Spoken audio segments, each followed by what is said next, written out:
Hey socialites, it's Yulante, the social butterfly, and thank you guys so much for tuning into my channel. So I am back with another makeup video, and I am going to be talking all things foundation. If you are interested in learning about how I go through the process of choosing foundation and the foundation that I wear to get this face snatched and all the way together, then definitely stick around.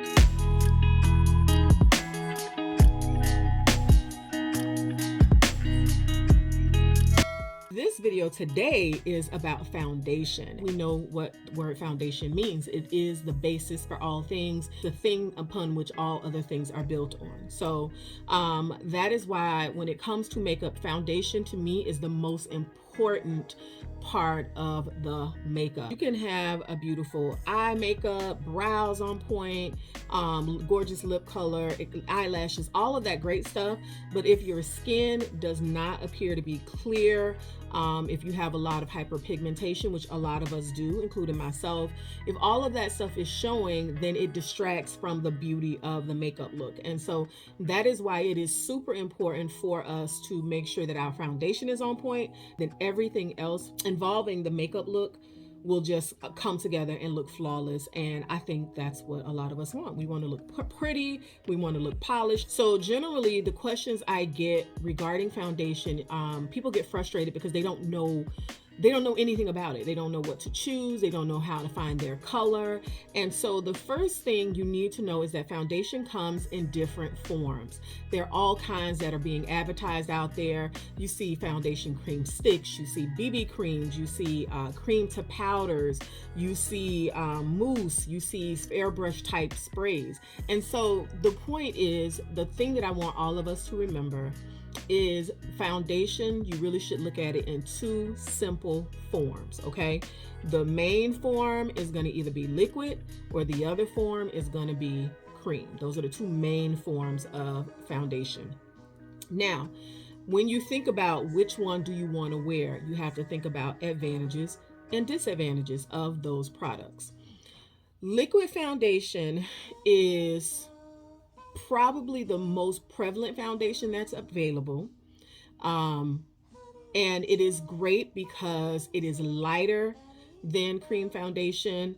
Again, like I said, it's much more readily available than cream foundations. The only disadvantage though, because you know there's a disadvantage, is that because it's lighter, it's not going to give you the same amount of coverage that a cream foundation will give you.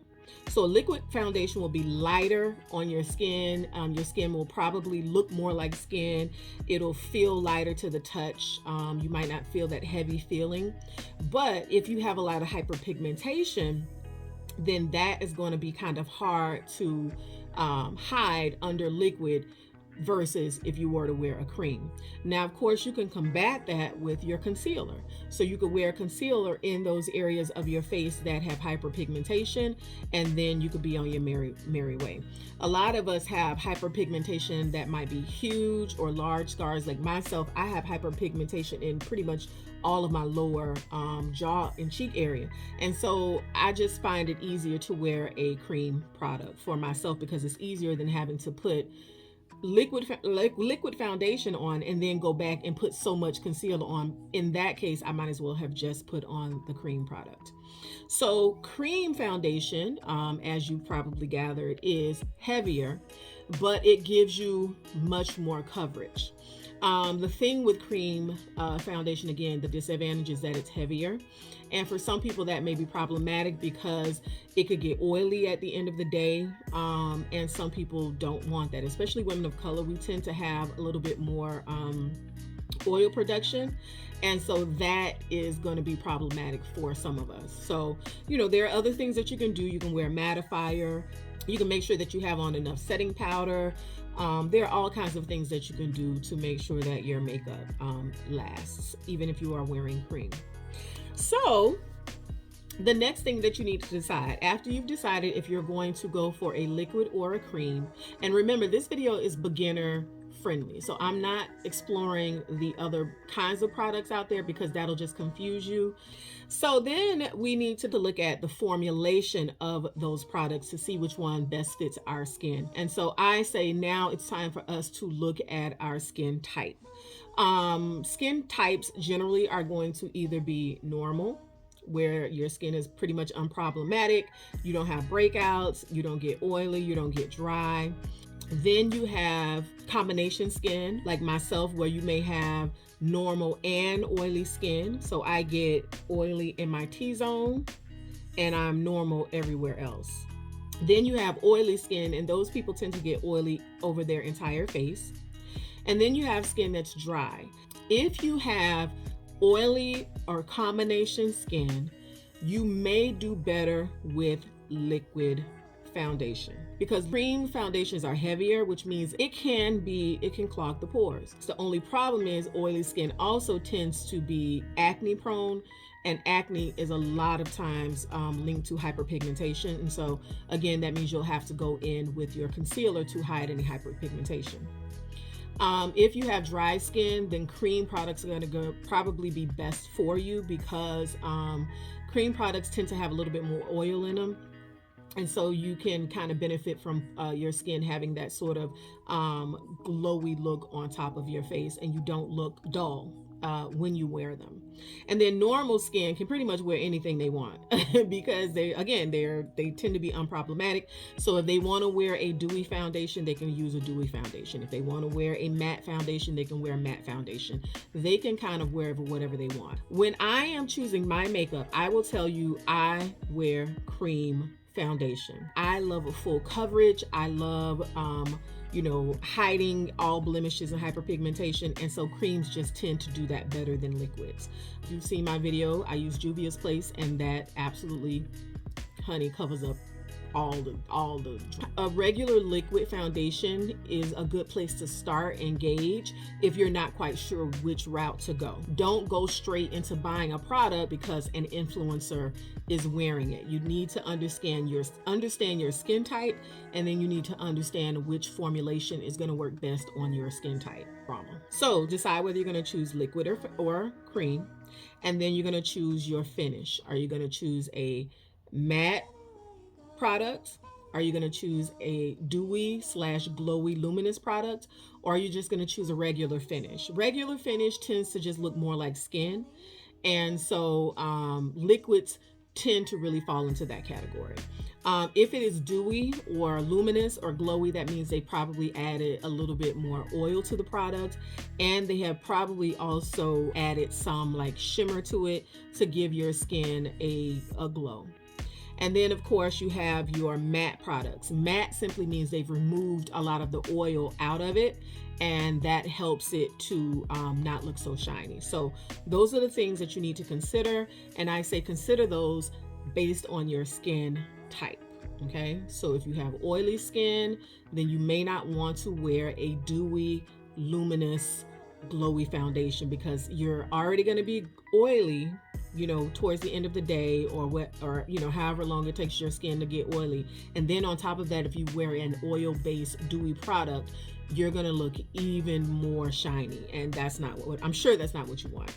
The Juvia's Place product that I use, although it is a full coverage cream, it is a matte foundation, which means they've taken a lot of the oil out, and so it doesn't get shiny, which I love that about that product. The next thing, after you've decided on the formulation that you're going to use for your foundation, this is a question that people are often asking me because they've heard it on YouTube somewhere or an influencer say it, and they're like, but do I need to know my undertone?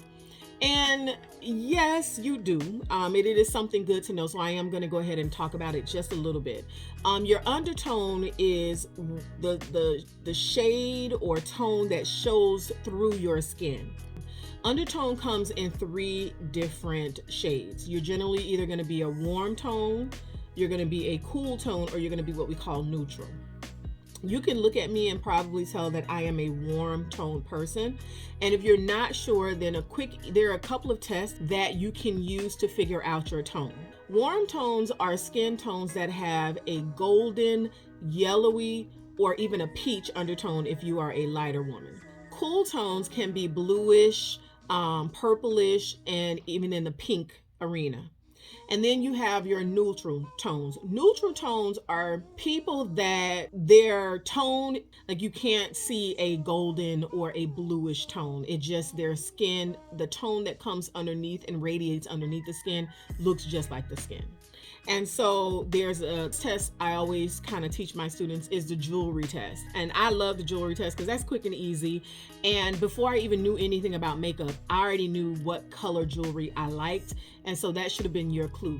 So if you love or are drawn towards gold jewelry, meaning that gold jewelry sort of complements your skin, it kind of goes with your skin, it doesn't jump off and look shocking against your skin, then you are probably a warm toned or golden toned person. And I've always been drawn to gold jewelry. I don't really like to wear silver jewelry unless I am trying to make a statement and shock you. And so that's how I should have known that silver jewelry, it's shocking because it doesn't blend well into the skin if you are a warm toned person. So I'm going to put a pair of silver earrings on, and you can see the silver is just sitting against my skin. It's not blending into my skin. It doesn't mean that this jewelry isn't pretty. The silver, I'll go ahead and put it like this. The silver, it just stands out more. Silvers, rose golds, and platinums tend to look better on people who have a cool toned skin. Neutral tone folks can pretty much wear any of the colors and it complement them. All right, so now we've decided either we're gonna wear liquid or cream. We've decided the finish. Either we're gonna do dewy, matte, regular formulation. And now we've decided our undertone. Now it's time for the biggest question I get, which is how do I choose a color? And there is no rocket science to there is no magic involved. You have to try it out. Just like makeup, you have to play in it, you have to test it out. I would go into a counter and find a company that will, if they can give you samples to take with you, great. If not, then make sure they have a return policy, and most of them do. And you take the product back if it doesn't work for you, because we understand that this is what's happening out here in this world. And so what I would do is get 3 shades that are close in my complexion, and then I would stripe those 3 shades along my jawline, so my lower cheek jawline, and see which one blends the most into your face, into your skin, and then just go with that. Don't get so caught up in, oh, my makeup doesn't match perfectly. It doesn't have to. As long as it's not off by like 2 and 3 shades where it's very clear that the makeup you're wearing isn't your shade, you can make adjustments once you start putting on your contour and your highlighting and your blush. Wear it around for like a day or a couple of days and see how it looks out in the sun, and then see how it wears at the office, and then see how it wears, from the morning, and then by the end of the day, has it oxidized and gotten darker. Those are things that we have to consider when we're purchasing makeup. You have to do trial and error. You can't just give up on makeup because you weren't willing to at least experiment and try a couple of runs with the makeup to see if it matched you. So one last thing I do want to mention is that during the seasons, your makeup can change. Now, I live in South Florida. We are pretty much South Florida seasonless. It's only rainy season and sunny season. But most of the areas, if you live up north or in an area where the weather changes drastically, during the winter, your skin is going to be lighter. Okay, and during the summer you're going to get darker. So do definitely consider having at least 2 shades of a product, so that you can make those adjustments. Again, that's why I have 3 products and I just kind of grab what I have. Sometimes it may be darker, but that's fine because I can correct it with my highlight, or sometimes it may be too light, and that's okay because I can correct it with when I contour. Okay, so just keep that in mind that your skin does change. Sometimes your skin changes during the seasons. So I hope, y'all, I know I talked a lot. I really do hope this was helpful. If you have any more questions for me, or if there was something that I left out, then definitely leave it in the comments and let me know if you have any foundation questions. And I will definitely try to address it either in the comment or in the next video. And as always, definitely share this video with someone who is looking to polish their look, step their makeup game up, or just learn about makeup. And as always, I will be back next week with more videos. I am so appreciative of you guys for taking time out of your busy schedules to come and chill with me. And if you don't mind, subscribe to my channel and turn on your notifications. And we'll be back next week. And as always, we're going to stay fabulous because that's just what we do. But more importantly, I want to make sure we all stay safe. All right, y'all. Bye.